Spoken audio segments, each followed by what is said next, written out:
Welcome back to the Pulse on Human Design, or welcome here if you're a first time listener. Today, I have a really exciting episode for you. I'm going to be interviewing Laurel Collins of Aligned Home Interiors. Laurel is a reflector, and she is going to be talking us through how to, stage or decorate, make sure that everything is in order with as far as Feng Shui goes with our office space in 2025. So, welcome, Laurel, here. Thank you. I'm super excited to be here with you today. This is so fun.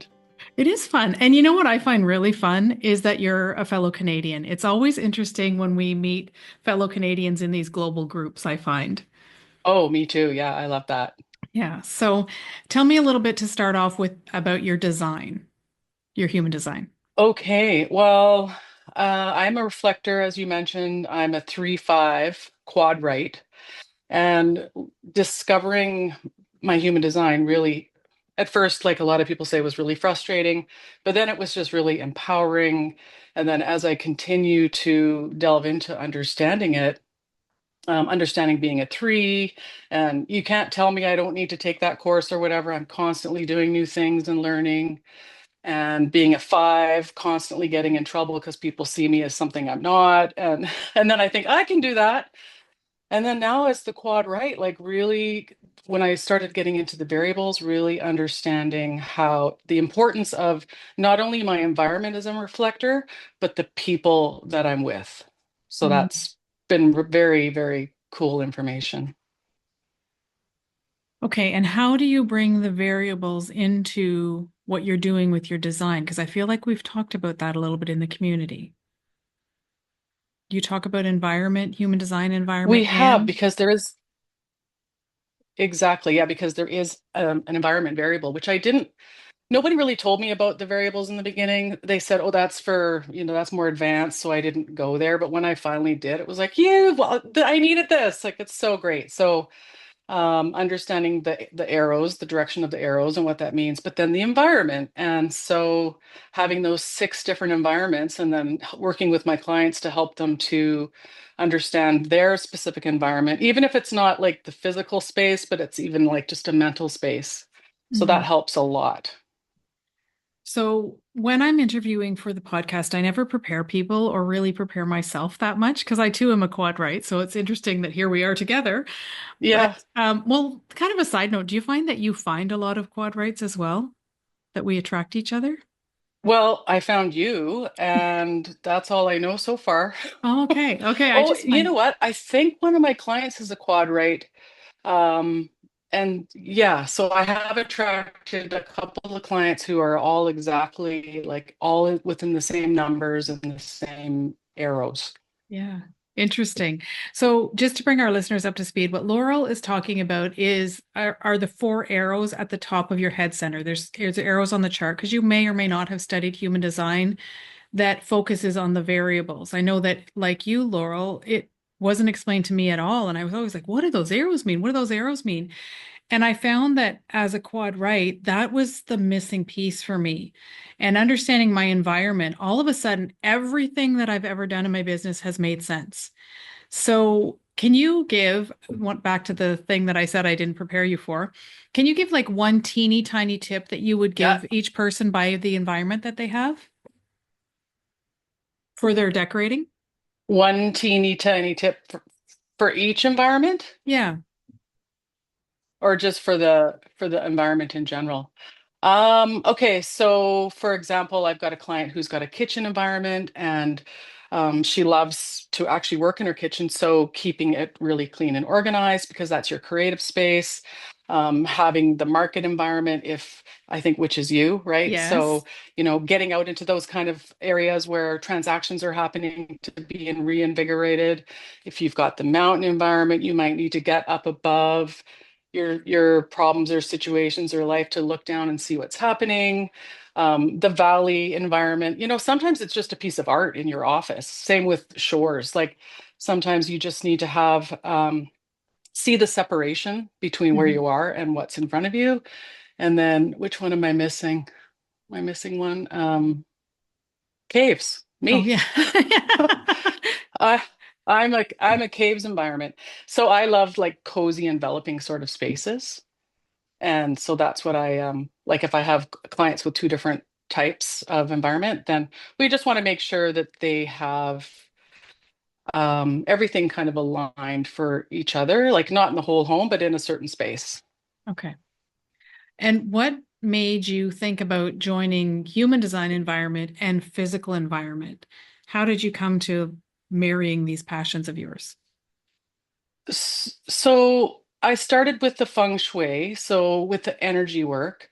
And then when I got into the human design and I realized that, okay, if human design is about how we make decisions, and then decorating is about making decisions and, feng shui. And I just thought, you know what, this could really help people to make correct decisions with their spaces.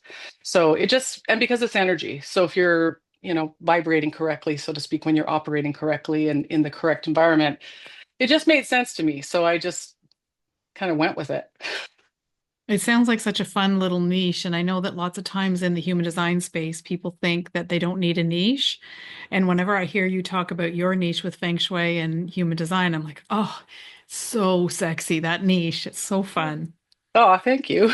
Yeah. Well, it's a tough sell. And the thing about me is I'm always doing something that I have to educate people. So Mm. when I started doing feng shui in the like 2010, I think it was, yeah, people thought it was a religion or it's hard when you're educating people at the same time, but I'm just driven. Yeah.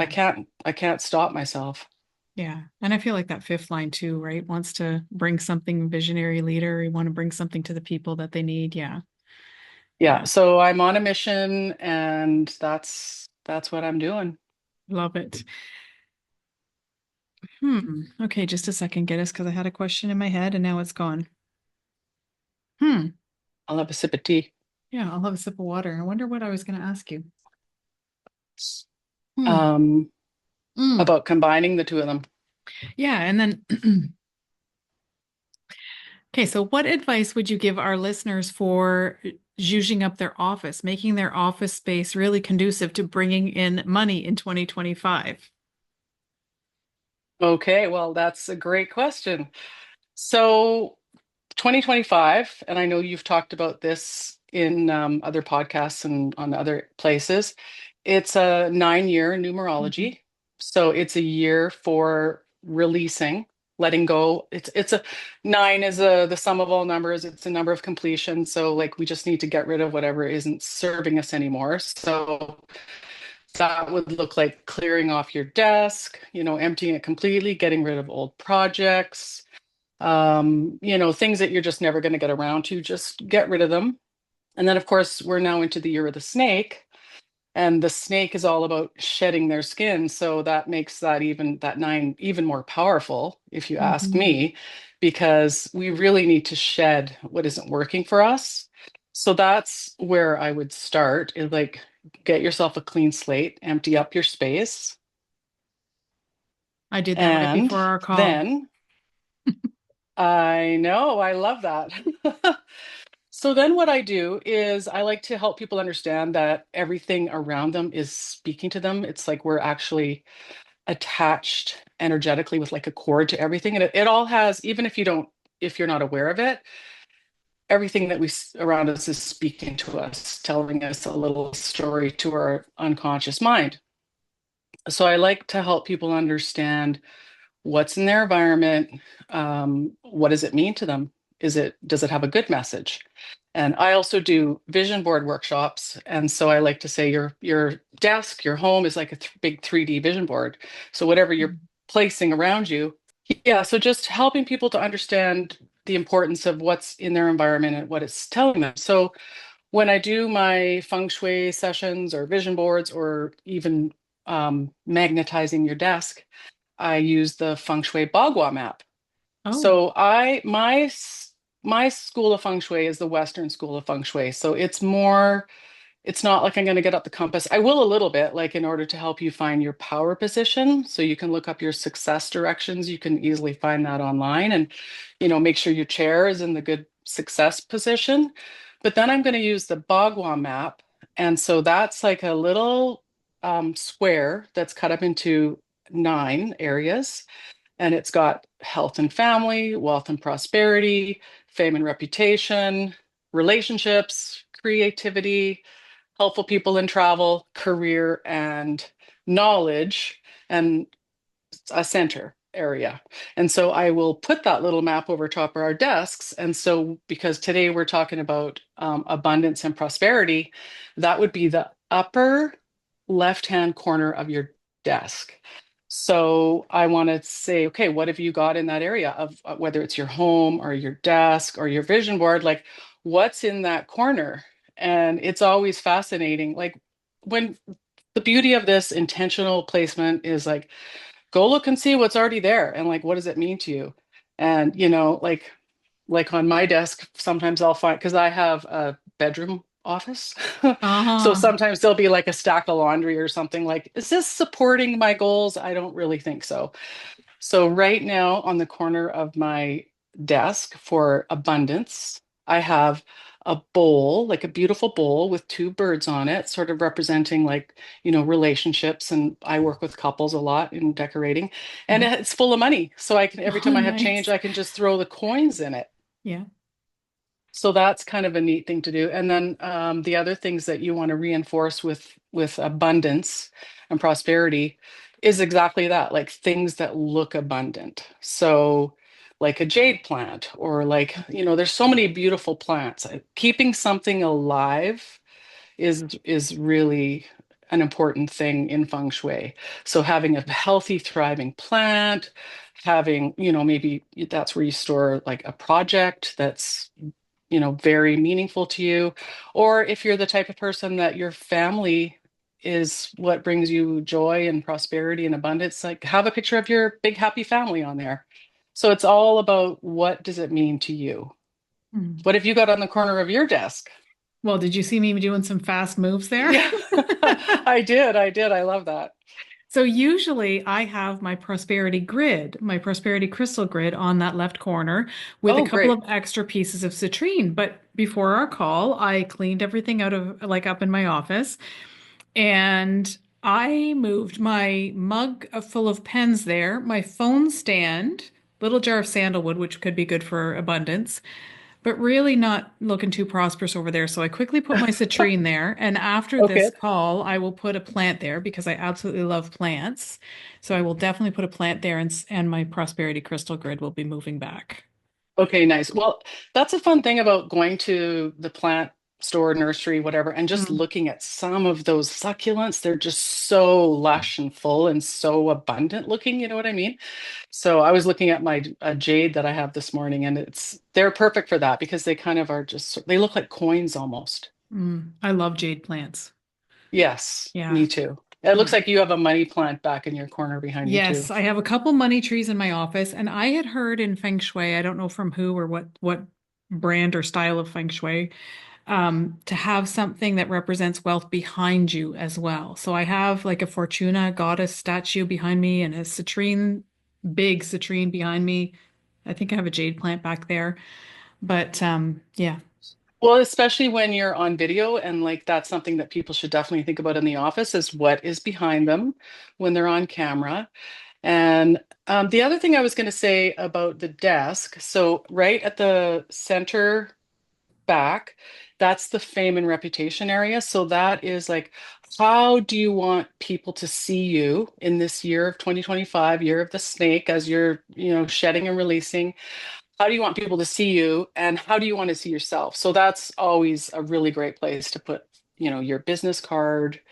Okay. I have a candle there burning right now. Like the area for that, color for that area, and the shape is fire and red, and like pyramid shapes, like, flame Mm, shapes and that sort of thing. So keeping in mind your fame and reputation area is really good, and just thinking about like, you know, how do I want people to see me this year, and how do I want to see myself, and kind of set that intention into that part of your desk.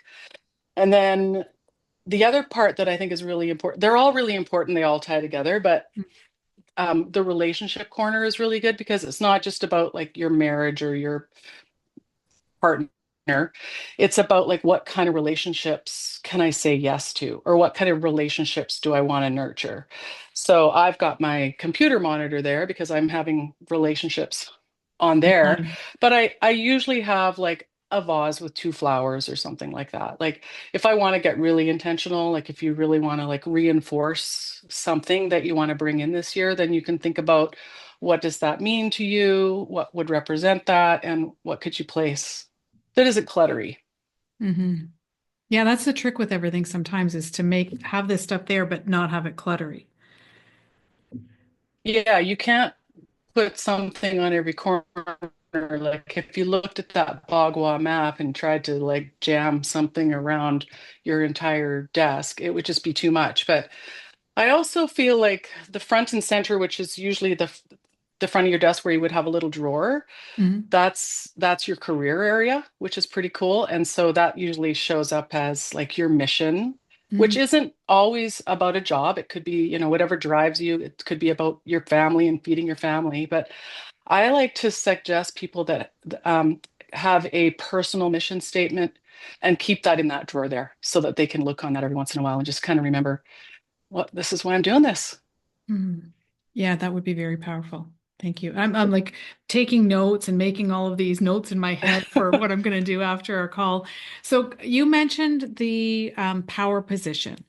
And I was on a webinar once and she was talking about a power position, and I moved my whole office around. And you may have this trouble if you're listening as well in your office. So my office is an old bedroom, like I think a lot of us have turned other rooms in our homes into offices. And when I turn my desk to face my power position, I have a really ugly back. Like there's no way. The light is behind me then. I would look terrible on video. Any suggestions for like if you really can't position something perfectly, is there another way around? Is there work around it, or you're just Well, done? I usually would use mirrors. Oh, So if you can't get into a power position, because a lot of people can't, like I recommend don't work facing a wall, but a lot of people don't have an option. right. So one of the main things about it is getting into getting out of the fight or flight, like getting your brain into like a flow state. So when you can't see behind you, that's when you're unconsciously like you can't totally relax because you've sort of like what's going on. So having a little mirror where you can see behind you, no matter where your Ah, position is, it just gives your unconscious that peace of mind. They can relax. I can see what's going on. And so that is a really great remedy for that. And added to that with the mirror, it's also really good to look at yourself. I think I read that from Louise Hay that she would always just look at herself in the mirror and you're fabulous. And tell herself how, because we need to do that to remind ourselves. And so it's a dual purpose yeah. remedy. Yeah. That's a genius idea about the mirror. Thank you for that.